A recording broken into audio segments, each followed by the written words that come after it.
भारत के करोड़ों राजपूतों की ताकत मेरे साथ हाथ खड़ी है। यमराज से भी दो दो हाथ होंगे। जब तक अजीत सिंह राठौर अपने लक्ष्य को नहीं प्राप्त कर लेगा, तब तक इस धरती को छोड़ करके अधूरा काम नहीं जाऊंगा। यार, राजपूत समाज के बीच में आपको जवान देता है अजीत सिंह राठौर कि ना कोई राजनीति करनी है, ना कोई चुनाव लड़ना है, और न कोई अपने को किसी राजनीतिक पार्टी का कोई समर्थन है। सिर्फ और सिर्फ राजपूत के स्वयं की ताकत मजबूत करने का एक अभियान चलाया जा रहा है। और दुर्भाग्य है समाज का। अभी एक दिन लाइव मीटिंग में हमसे एक लोगों ने क्वेश्चन किया था। बस फर्क ये है कि हम अपने नैतिक मूल्यों से कट रहे हैं। अरे आप उस वंश की धरोहर हो। ब्राह्मण समाज सामने बैठी हुई है। मानसकार तुलसी बाबा ने लिखा है कि जो न जन्म जग होत भरत को, जो न जन्म जग होत भरत को, धरत धर्म को धुरी धरण को। आप उस भरत वंश के वंशज हो। तुम्हारे बाबा परबाबा, तुम्हारे पितामह इस संसार की धर्म की धुरी को धारण किए हुए थे, जिनके बल पौरुष पर भारत का इतिहास चलता था। और आज आप क्या कर रहे हो? चिंतन करें, आप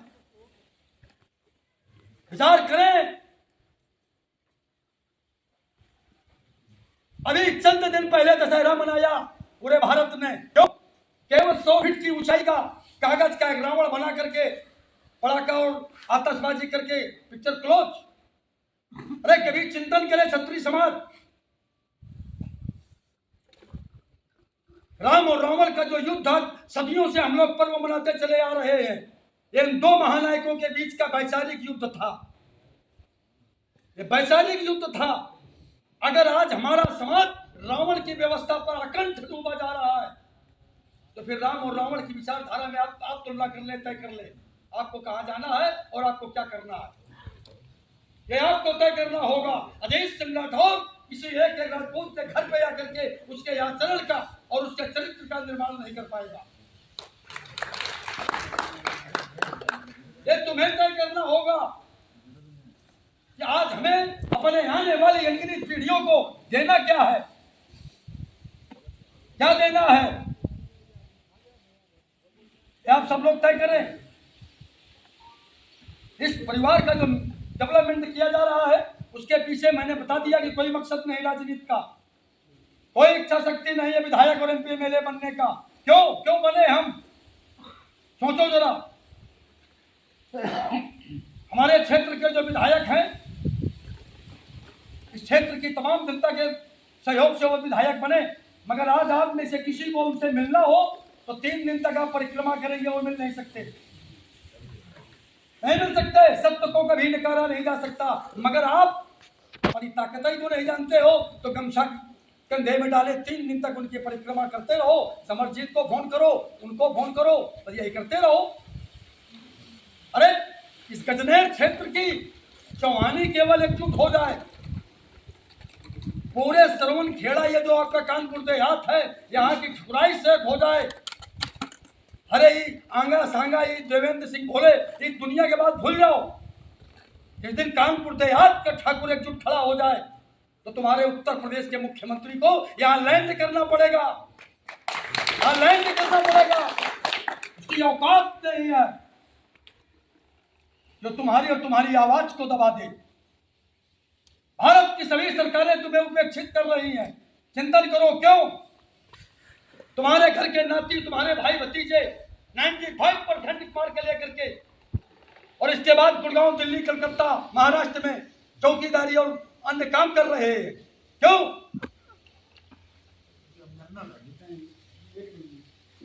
कारण कि तुम एक नहीं हो।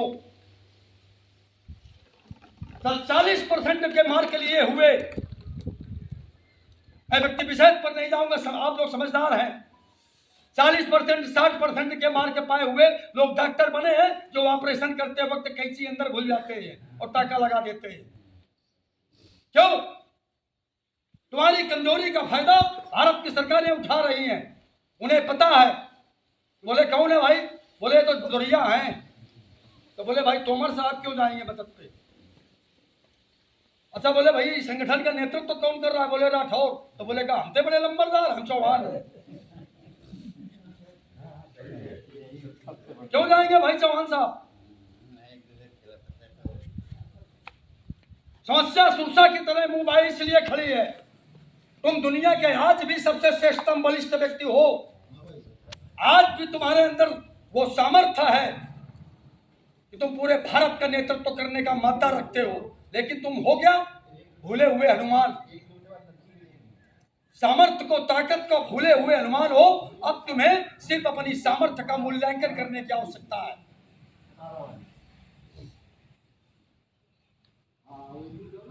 ये सब हमें आपको तय करना होगा। ये केवल अजीत सिंह राठौर का निजी कोई बात नहीं है। आज 2 वर्ष से मैं संघर्ष कर रहा हूं, इस अभियान पे लगा हुआ हूं। काफी इन लोगों के मित्रों के सहयोग से आज आपका राजपूत एकता महासभा परिवार काफी हद तक कामयाबी की तरफ बढ़ चुका है। तमाम अन्य संगठन अब तुम्हारी तरफ देख रहे हैं। शिववीर सिंह चौहान के पास अनगिनत लोगों के फोन आने लगे। आज तुम्हारी ताकत का लोग महसूस कर रहे हैं, बस जरूरत तुम्हें एक साथ खड़े हो जाने की है। अभी मैंने कल कहा था कि गजनेर की उस वीर भूमि से राजपूत एकता महासभा का यह शंखनाद होगा, और उम्मीद करता हूं कि यहां से जाने के बाद इस संगठन पर एक अजीब और बड़ा परिवर्तन दिखाई पड़ेगा। सवाल एक और जहन में उठता है कि हम कमजोर क्यों हुए। ये जो बुजुर्ग पीढ़ी हमारे सामने बैठी है, चिंतन करे। युवा तो भटके हुए हैं, लेकिन जिम्मेदार आप लोग हो। ये जो बुजुर्ग पीढ़ी हमारे सामने बैठी हुई है, अभी कल मैं अपने पाली चौराहे पे बैठा था, इस संबंध पर वहां कई लोगों से मेरी वार्ता हुई। राजपूत समाज के कमजोर होने के मुख्य 3 कारण। पहला, हेलो, हमने अपना ब्रह्मास्त्र त्याग दिया। हमारा ब्रह्मास्त्र, जिस ब्रह्मास्त्र की ताकत के सामने दुनिया का सबसे श्रेष्ठतम और बलि अशोक वाटिका में हनुमान को भी बंधना पड़ा, ब्रह्मास्त्र को नहीं तोड़ पाए। और हमने क्या किया? ब्रह्म को त्याग दिया। ब्रह्म के द्वारा दिया हुआ हथियार होता है ब्रह्मास्त्र, और ब्रह्मास्त्र का जो हमारा शास्त्र में नाम है वो हमारा जनेऊ। क्या किया हमने? शाम को 100 ठाकुरों की आप बात कर लें, 80 ठाकुरों को जेब में आपको पूरा क्वार्टर मिल जाएगा। मगर 100 ठाकुरों के कंधे आप देख लें तो शायद 2-4 के कंधे पे जनेऊ मिलेगा, नहीं मिलेगा। तुमने अपनी ताकत खत्म कर दी, ब्रह्म को त्याग दिया, ब्रह्म को साइड कर दिया। और जब ब्रह्म तुमसे अलग हो गया तो तुम्हारी ताकत क्षीण होगी। इसके बाद जो क्षत्रिय हृदय कुल सम्राट मर्यादा पुरुषोत्तम भगवान श्री राम के अवतार भगवान विष्णु, भगवान राम की आज सब पूजा करते हो। किसी भी कैलेंडर, किसी भी मंदिर, किसी भी देवालय देव स्थान पर देख ले, उनका मस्तक कभी खाली नहीं होगा। हमने तिलक छोड़ दिया। राजपूतों की शान और पहचान तिलक होती है। और दूसरा उदाहरण, जब जब मां वसुंधरा को जरूरत पड़ी और राजपूत युद्ध पर उतरा है, तो तुम्हारे घर की वो छत्राणियों ने विजय तिलक करके ही रणभूमि में उतारा है। तुमने क्या किया? दी हुई उन विरासतों को नहीं संजो पाए, तिलक तुमने त्याग दिया। ईश्वर तुम्हारे साथ कहां रहेगा? तीसरा चीज हमने जो त्यागा है, ये प्रायश्चित करना पड़ेगा समाज को, ये प्रायश्चित करना पड़ेगा, और कर भी रहे हो। तीसरा हथियार जो हमने त्यागा है, भगवान शंकर को साइड कर दिया। तीनों देव का महादेव, जिसकी ताकत से ब्रह्मांड चलता है, उसको भी हमने साइड कर दिया। क्यों? हमने उनका हथियार हमने छोड़ दिया।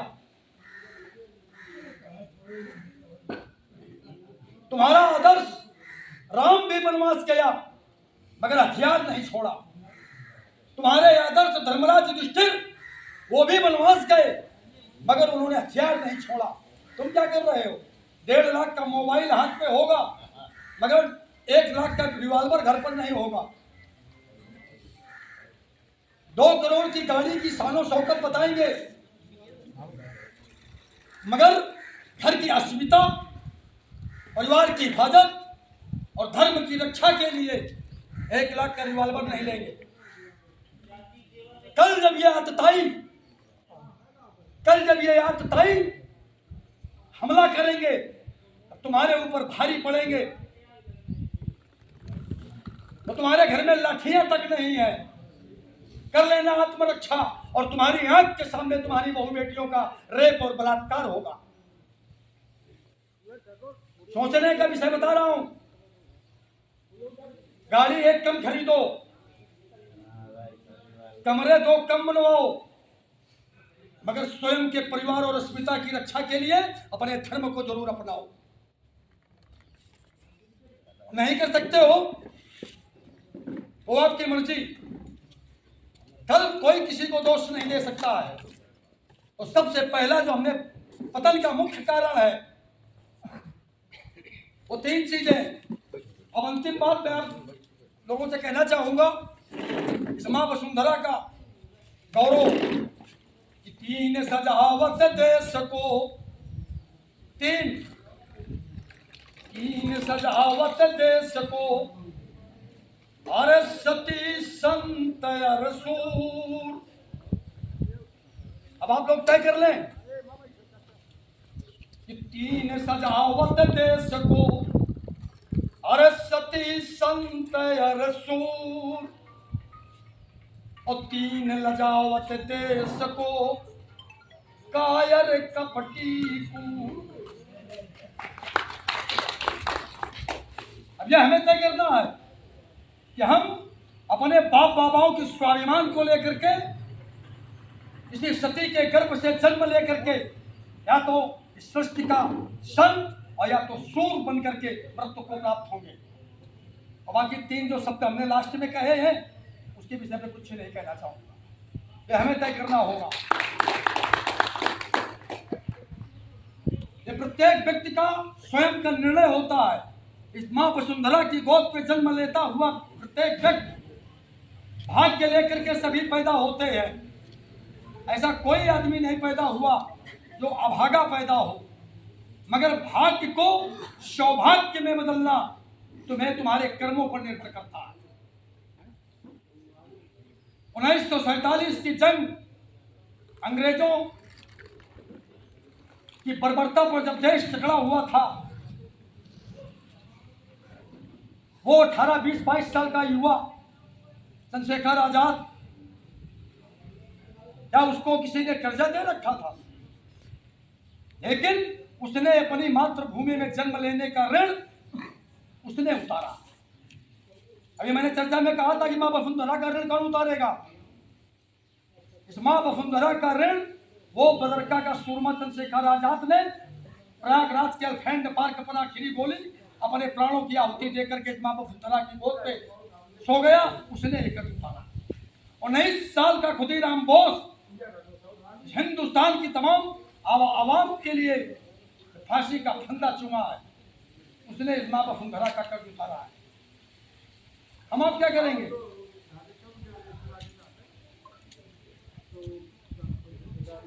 हम आप का कोई जिम्मेदारी है या सिर्फ केवल टाइम पास और मनोरंजन करेंगे? इसलिए आप लोगों का ज्यादा समय न लेकर के राजपूत एकता महासभा संगठन का जो मूल विचार है, अगर हम कल आप सबके असीम सहयोग,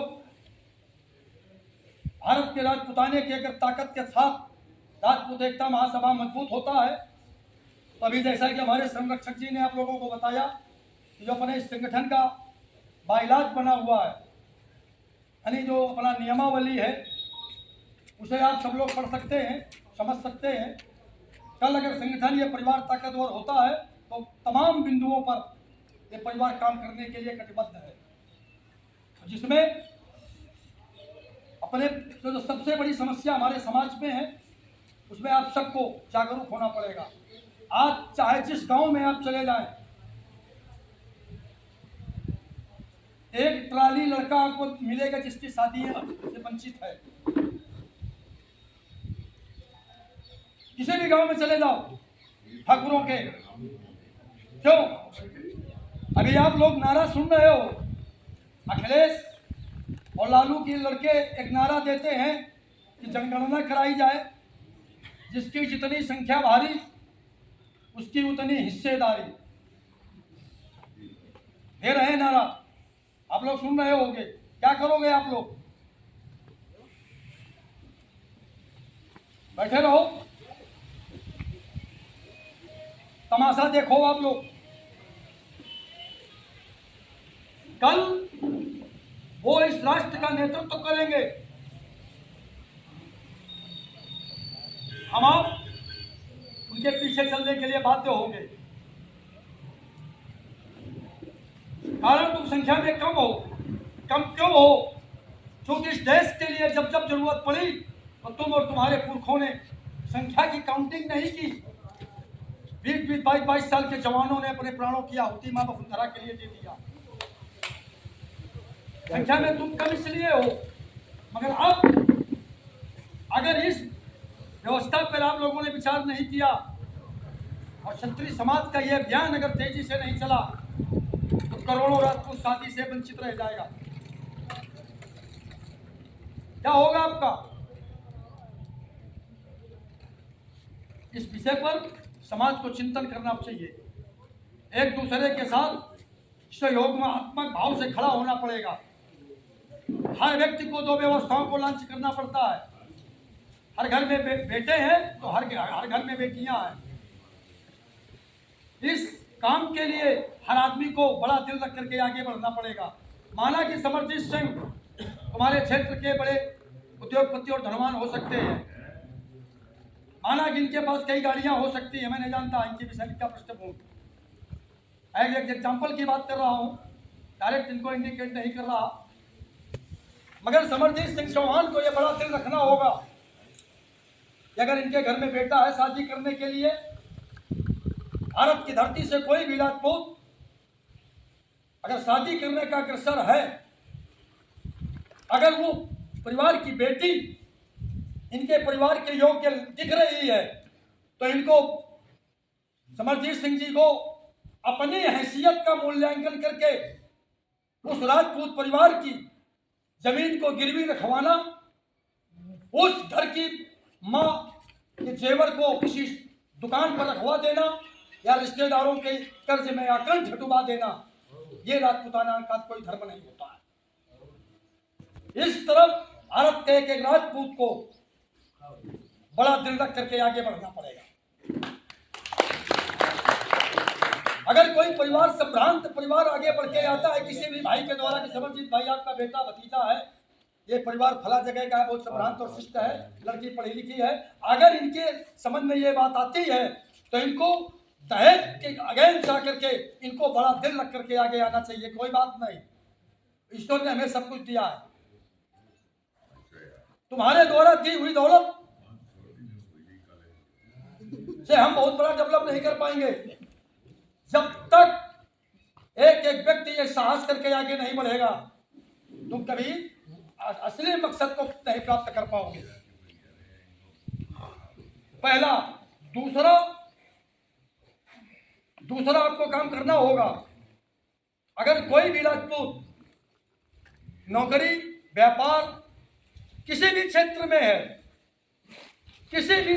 है, जो जिस लेवल से जिसकी मदद कर सकता है, माना कि कोई आदमी प्राइवेट सेक्टर में जॉब कर रहा है किसी भी शहर में, अगर वो किसी अच्छे पोस्ट पे है, उसके द्वारा 5-10 लड़के प्राइवेट सेक्टर में ही लगवाए जा सकते हैं, तो बड़ा दिल रखे, ये करना पड़ेगा। इस ईर्षा द्वेष, इस संकीर्ण मानसिकता, इस छोटी मानसिकता से बाहर हम आप सबको निकलना पड़ेगा। रास्ते में चलते हुए अगर कोई हमारा राजपूत बुजुर्ग पैदल आ रहा है, मैंने ये देखा हरियाणा में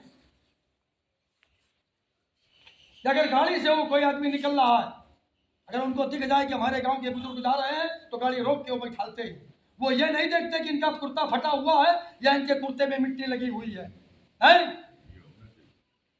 ये एक एक व्यक्ति को हृदय परिवर्तन करना पड़ेगा राजपूताने में। आप अगर बाइक से आ रहे हैं, अगर आपके समाज का कोई भी व्यक्ति पैदल आ रहा था, उसको आगे बढ़ करके उसका हेल्प करें। अरे शुरुआत तो करें आप, केवल ईगो टकराएगा।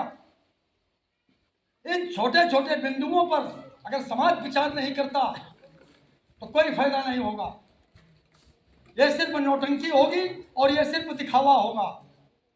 इसके पहले अनगिनत राजपूत संगठन भारत पर आए, चल रहे हैं।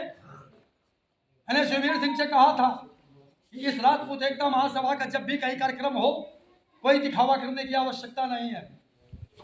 कहीं कोई गेस्ट हाउस नहीं न बुक कराया जाए, कहीं कोई अनावश्यक धन खर्च करने की आवश्यकता नहीं है, क्योंकि आपको राजनीति नहीं करनी। आपको पारिवारिक प्रियजनों के बीच पर जाना है, उन्हें उनकी सामर्थ्य को संगठित करने की जरूरत है। अगर आपको यात्रा के समय किसी 5 स्टार होटल और मटर पनीर की जरूरत नहीं है, अगर इस तरह का त्याग और संघर्ष करने का जज्बा नहीं है, तो फिर राजपूताना कभी कामयाब नहीं होगा। इसलिए आप सबका ज्यादा समय न लेते हुए, सबके पास काम खेती किसानी का है, काफी समय से आप लोग हमारा इंतजार भी कर रहे थे। ये काम हम तो नहीं कहेंगे, नहीं, हमें लगता है कि ये काम शिववीर जी करें, इस पर हम कुछ नहीं कहेंगे।